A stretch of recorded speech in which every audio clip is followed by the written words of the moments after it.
Assalamu alaikum Quran Weekly. Alhamdulillah wa salatu wa salam ala Rasulillah wa ala alihi wa sahbihi ajma'in.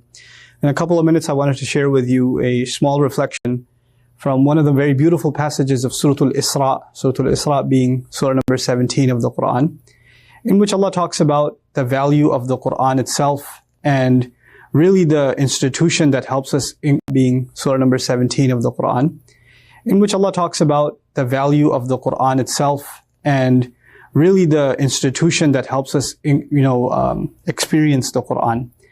It's one thing to learn the language of the Quran, another to study its tafsir and its recitation and memorize it. But Quran is actually really experienced in salat itself.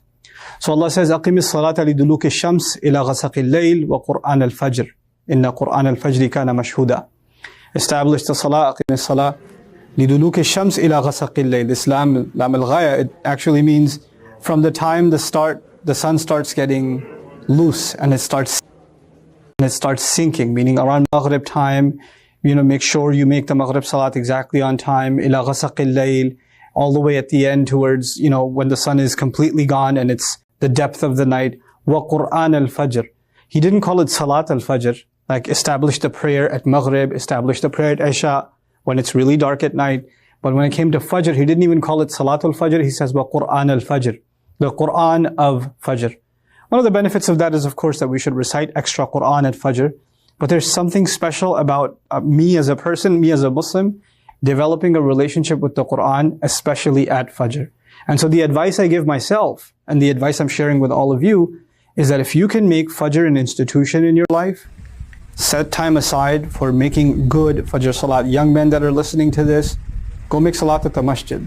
And the days that you do and you sit there and you recite Quran a little bit, if you can dedicate that time and make that a time in your life, then you will notice the spiritual benefits and the worldly benefits of doing that immediately. Inna Quran al-Fajri kana mashhuda. Allah says that the Quran of Fajr in the same ayah, no doubt about it, it is witnessed. It's such a beautiful thing to say, because the word mashhud means that which is witnessed. So the Fajr of Quran, the recitation of Quran, the prayer that you recited or that you attended is witnessed. The question is, witnessed by who? That's an hour of the day when most people are asleep. And so even if somebody's walking to the prayer, driving to the prayer, nobody sees them. But Allah says that's the time that is mashhud. Usually things that are mashhud, things that are witnessed, are the middle of the day. Popular times, popular places. But the masjid is not a popular place at Fajr time. Not for most of us. The salat is not a popular time for most of us. It's not when you see a lot of people around you. But Allah says, no doubt about it, it is witnessed. The question is then, witnessed by who? Not by other people that are sleeping, not by the people of ghafla, the people of heedlessness, the people of sleep, but rather by the angels that are recording our deeds. Rather by Allah Azza wa Jal Himself, who's making note of these slaves that are coming and, leaving their sleep for Himself and His word. So it's a very powerful thing. And so tied to this, this advice for myself again, for all of you, is if we can make a really good habit of going to sleep early. It's easy to say and it's so hard to do. I know. We always have things to do and they pile up and we start getting around to them in the evening. Of course, shaitan gets a little extra active in the evening too. So our distractions come and, you're sitting there watching videos, hopefully not this one at 2 in the morning, And you're doing all of this late at night, and then your Fajr is basically, it's kind of just getting it out of the way. You're half asleep and you pray a couple of rak'ahs, you don't even know what you prayed. Your wudu was when you were half asleep, your prayer was when you were half asleep, and you go about your day. If you wake up, if you're among those who wake up. So if we can make a real habit in our lives of going to sleep early, and as a result waking up early and really having the Quran of Fajr being given its right, Quran al-Fajr. It's one of the few idafas. I don't know of any other idafa in the Quran except Qur'anahu, its recital.